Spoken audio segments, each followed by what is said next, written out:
आपकी जमीन सरकार ने टाउनशिप के लिए चिन्हित कर दी है। क्या आप अपनी ही जमीन को बेच नहीं पा रहे हैं? क्या किसी की बेटी की शादी अटक गई है, किसी का इलाज रुक गया है और कोई आर्थिक संकट में फंस गया है, सिर्फ इसलिए क्योंकि उसकी जमीन पर खरीद बिक्री की रोक लगी हुई है? अगर हाँ, तो ये खबर सिर्फ आपके लिए है। बिहार सरकार ने उन 11 टाउनशिप क्षेत्रों को लेकर बड़ा फैसला लिया है जहां पिछले कुछ समय से जमीन की खरीद बिक्री पर रोक लगी हुई थी। सरकार ने अब ऐसा रास्ता निकाला है जिससे एक तरफ टाउनशिप का सरकार का सपना भी आगे बढ़ेगा और दूसरी तरफ जमीन मालिकों को राहत भी मिलेगी। आखिर क्या है सरकार का नया प्लान? कौन खरीदेगा जमीन? किसानों और भूस्वामियों को कैसे मिलेगा फायदा? और आने वाले दिनों में इन इलाकों का तस्वीर कैसे बदल सकता है? आइए विस्तार से समझते हैं। इससे पहले आप नमस्कार स्वीकार करिए। आप देख रहे हैं खबर पॉइंट। मैं हूं आपके साथ शुभम उपाध्याय। दरअसल बिहार में नई शहरी व्यवस्था और आधुनिक शहरों के निर्माण के लिए सरकार लगातार इसमें काम कर रही है। कुछ समय पहले बड़ा कदम उठाया गया था। पटना, सोनपुर, गया, पूर्णिया समेत राज्य के 11 क्षेत्रों को टाउनशिप डेवलपमेंट के लिए चिन्हित किया गया। सरकार की सोच थी कि आने वाले वर्षों में बिहार में योजनाबद्ध तरीके से नए शहर विकसित किए जाएंगे। नोएडा, गुड़गांव के तर्ज पर बेहतर सड़कें हो, आधुनिक आवास हो, उद्योग हो, रोजगार के अवसर हो और लोगों को बेहतर शहरी सुविधाएं मिल सके। लेकिन इसके लिए जिन क्षेत्रों को चिन्हित किया गया वहां एक बड़ी शर्त भी लागू कर दी गई। बिहार शहरी आयोजना तथा विकास अधिनियम के तहत मास्टर प्लान तैयार होने और अधिसूचित किए जाने तक उन क्षेत्रों में जमीन की खरीद बिक्री, हस्तांतरण और नए निर्माण कार्यों पर रोक लगा दी गई। सरकार का तर्क था कि अगर इस दौरान जमीन खरीद बिक्री खुली रही तो भविष्य में टाउनशिप विकास के दौरान कई तरह की कानूनी और प्रशासनिक दिक्कतें सामने आ सकती हैं। लेकिन जमीन पर इसका असर कुछ और ही देखने को मिला। हजारों किसान, रैयत और भूस्वामी ऐसी स्थिति में पहुंच गए जहां उनके पास जमीन तो थी लेकिन वे उसे बेच नहीं सकते थे। कोई परिवार ऐसे थे जिन्हें पैसे की तत्काल जरूरत थी, किसी की बेटी की शादी थी, किसी को इलाज के लिए धन चाहिए था, कोई व्यापार में घाटे से जूझ रहा था तो कोई आर्थिक संकट का सामना कर रहा था। लेकिन जमीन होने के बावजूद वो उसे नकदी में नहीं बदल पा रहे थे। धीरे धीरे सरकार के पास शिकायतें पहुंचने लगी। जनप्रतिनिधियों के माध्यम से भी मांग उठी तो लोगों की परेशानियों का समाधान निकाला जाए।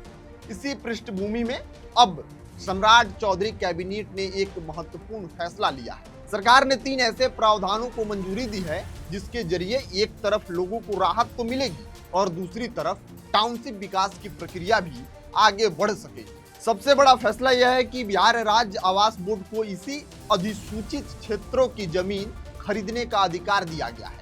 मतलब यह है कि अगर कोई किसान या भूस्वामी अपनी जमीन बेचकर जाना चाहता है तो बिहार राज्य आवास बोर्ड सीधे उससे जमीन खरीद सकता है।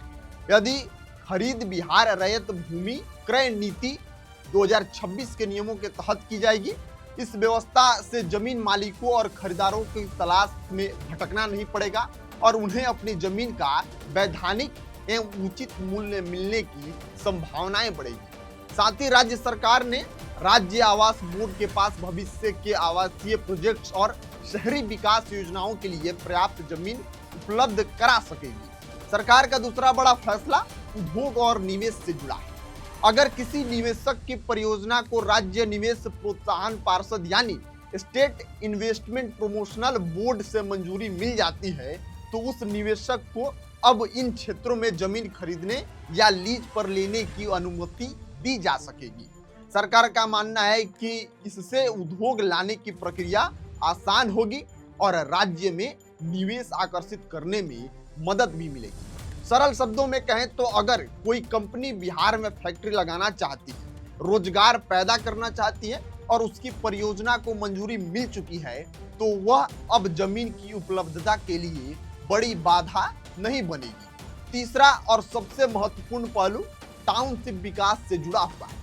कैबिनेट के फैसले के बाद संबंधित प्राधिकरण अब टाउनशिप के लिए आवश्यक जमीन का अधिग्रहण भी कर सकेंगे।